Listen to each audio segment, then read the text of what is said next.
Hello and welcome. India, as we know now, is seeing a dramatic, unexpected, though now not completely inexplicable rise in COVID-19 cases across the country, but predominantly focused in states like Maharashtra, where the numbers are quite disproportionate and high. So we've seen over 53,000 cases as of Wednesday, the 23rd of March, and the number of deaths still seem to be low on a relative basis. But keep in mind that states like Maharashtra, once again, are accounting for a majority of the new cases. And from my conversations with epidemiologists, it appears that many of the rise in cases seem to be, like before, amongst the most economically active and industrialized states. Now, whether that's the only reason, and there are many other reasons, of course, we don't know yet, but that's definitely one of the things to think about. But the more important question is, how is this playing out at two levels? One is, what do we understand of the new mutations that we're seeing, including this new double mutant that we are hearing about? And secondly, how is this now playing out at the front lines, at the clinical level in hospitals? What are we seeing differently or not compared to the previous surge, which obviously overwhelmed us till it peaked in end of September. But since September, cases have been coming down. And of course, now, as we know, cases are once again rising, though not fatality at this point. So to discuss this, I'm joined by two experts, Dr. Rakesh Mishra, Director of the Center for Cellular and Molecular Biology, which is part of the Council for Scientific and Industrial Research. I'm also joined by Dr. Tanu Singhal, a pediatric and infectious diseases specialist at the Kokilaben Ambani Hospital in Mumbai. She's also trained in infectious diseases at the London School of Hygiene and Tropical Medicine. Thank you both for joining me. Dr. Mishra, let me begin with you first. What's your sense, and what are you seeing in terms of these new mutations and the variations between what we saw even a few months ago and in the last big surge? So, thank you for allowing me to be part of this show. See, the mutation is very natural process of all living beings, and particularly this kind of viruses is a very common thing. And for example, common flu mutates that fast that every year, if you have vaccine, you have to change that. So is the Corona-19 mutating, and we know it from the very beginning. What has happened recently is that because of the UK variant and new kind of waves, we've started sequencing more. And in this way, we are recording and documenting more variants. And the idea is basically, if there is a variant which is emerging and which is causing this increase in number of cases, or will it pose any other kind of problem? And essentially, that's why genome-based surveillance is very, very important, particularly for such viruses. And in country, it has started at large scale now. So what so far we have found is that in Maharashtra particularly, there is a thing called double mutant. It's a normal thing. There are multiple mutations in most of the variants. This one, what has become more talked about is a mutant that has on 452 and 484 positions of the virus. And these two mutations seem to be going together in a significant number of cases that have been sequenced. And therefore, comes in the category of VOC, that is a variant of concern. Is variant of concern that is seen in large numbers, but this doesn't mean that it is causing any trouble at the moment. So, for example, in Maharashtra, you see this variant is 20%, which means 80% of the new cases that we are seeing are because of something else. So, certainly this double mutant is not the cause of increasing number of the cases. Neither is more clinically troublesome, because the number of people asymptomatic and mortality, that you just correctly mentioned, is lower than before. So looks like this mutant is there, but it's to be watched and to be recorded and monitored how much it is spreading, and if anything else is with that. Vaccine aspect we can discuss, but otherwise this doesn't seem to be of much concern at the moment. And I mean, just for the record, I mean, I'd asked you about this in December, I think, when I spoke to you, Dr. Mishra. How many mutations have you now sequenced and chronicled? So we have, as I will talk about the all India, whatever number of mutations, isolate that have been sequenced. So that we have reached something like 8,000 or maybe close to 9,000 now. And the number of mutations will cross maybe 10, 11,000 that are recorded. But that doesn't mean that there are 10, 11,000 variants. Most of them are recorded and they are of academic interest. They don't have any other clinical consequence, right, and they disappear after a while. But this double mutant we just talked about probably is the new one that has emerged, and it's present in significant 20% is decent number, although only in Maharashtra. Elsewhere in the country is hardly any, less than 1%. Right. Right. Dr. Sehgal, what are you seeing from your vantage point inside the hospital, and what are the differences or changes from the previous surges, particularly towards the third quarter of last year? Yeah, so we are seeing an overwhelming number of cases now over the past 2 to 3 weeks. In fact, from November, December, the number of cases had started coming down, and in some point in February, we also thought that we'll have to close our COVID wards and COVID ICU because there were hardly any patient. But now we are overwhelmed completely, so much so that there is shortage of beds in our ICU and in our wards. And there are so many people amongst our staff who had not got infected in the past 6 months who are having infections. So I would like to make some observations. First of all, we are seeing, this opening up in Maharashtra has been happening for the past 4 to 5 months.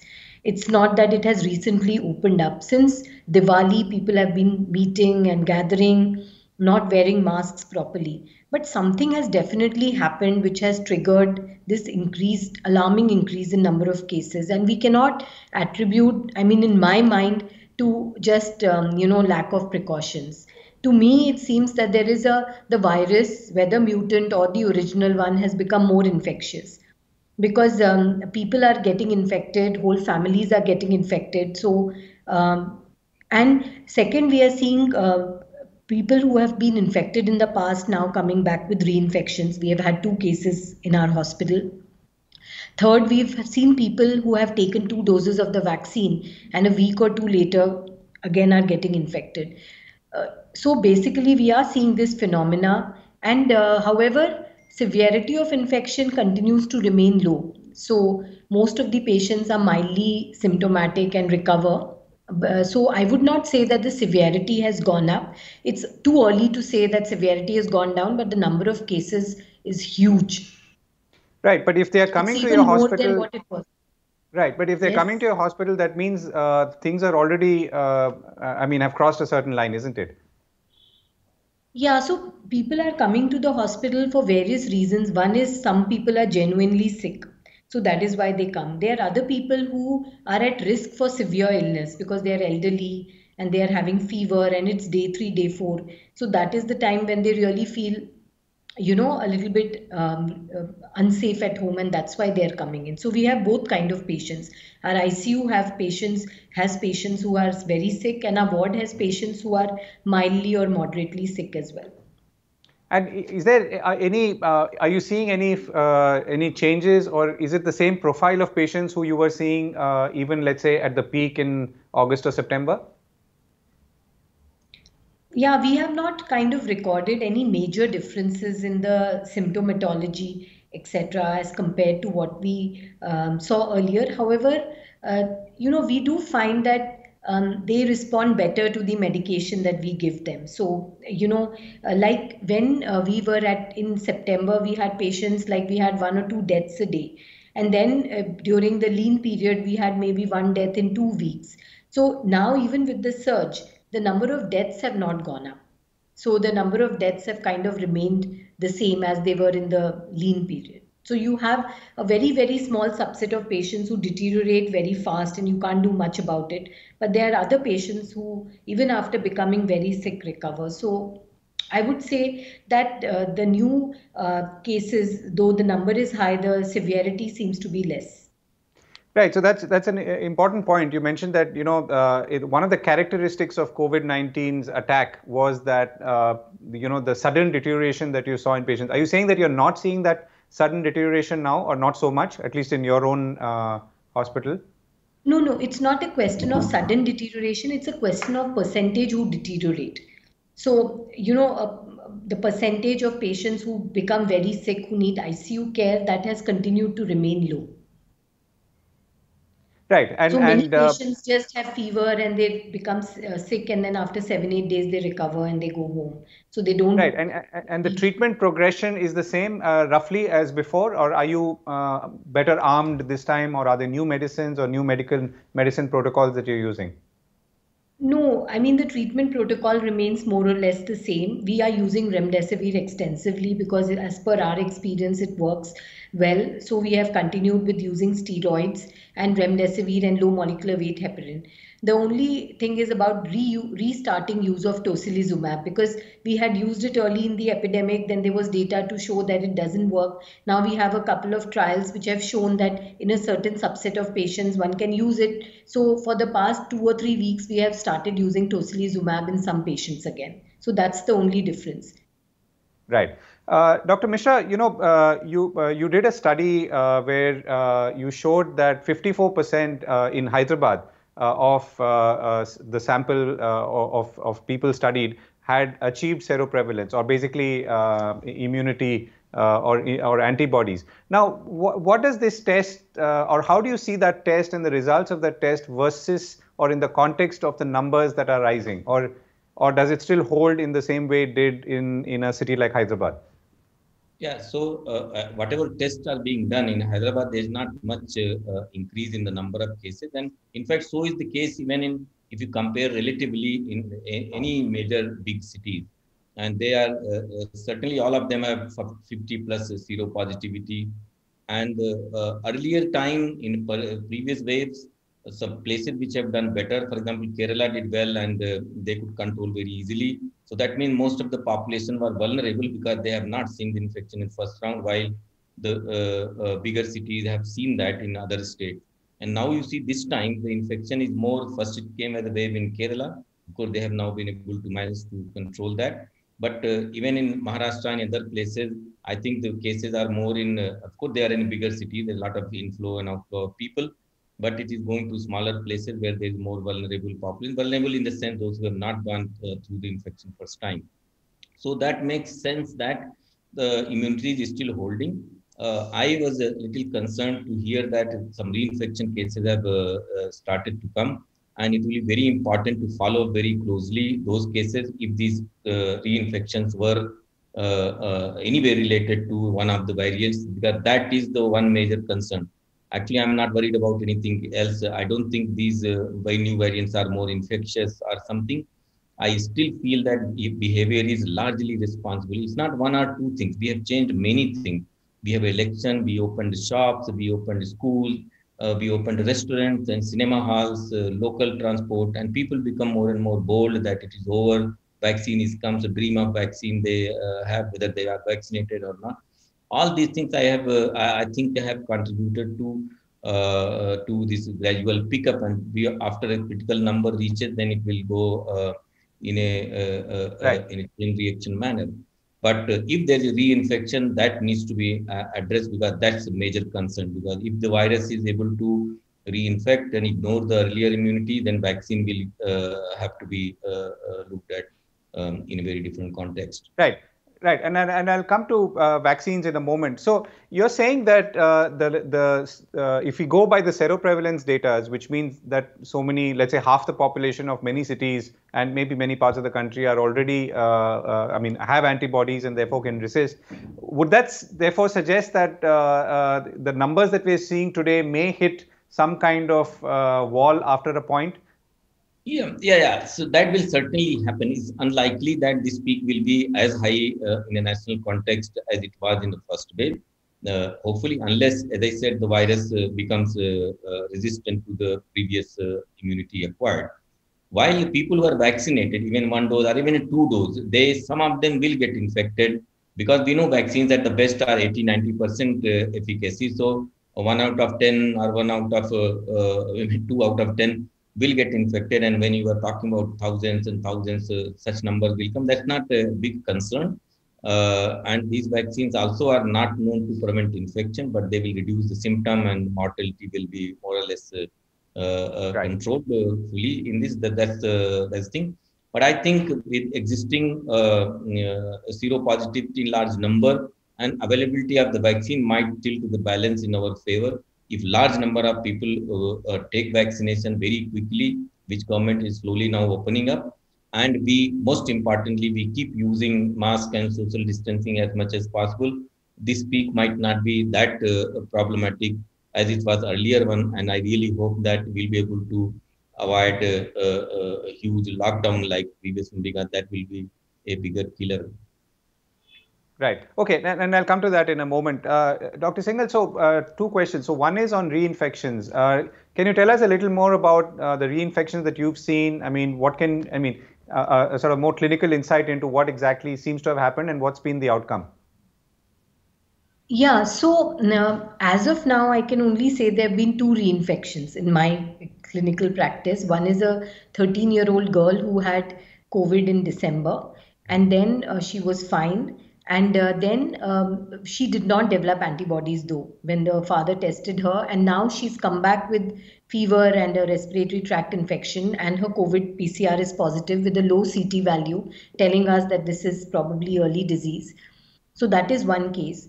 And there is another case who had COVID somewhere in July, a 45-year-old male, and now he has come back with a reinfection. The severity of disease continues to be mild in both these patients. So that's not an issue, because we would be more worried if these reinfections had severe disease. And also, as Dr. Mishra said, that post 2 doses of the vaccine, we will see breakthrough infections because the efficacy is not this. We would be more worried if after vaccination, people start getting severe disease. So as of now, that has not happened. So severe disease. So that tells us that even if there is some mutation or variant, the vaccines are likely to protect, and people should go ahead, because a common question which people start asking now is that do the vaccine protect against whatever variants that are circulating? So we keep counseling them. Yes, they protect, and there's nothing better to offer right now. And we believe that even though they may not protect against mild infection, they do protect against severe disease.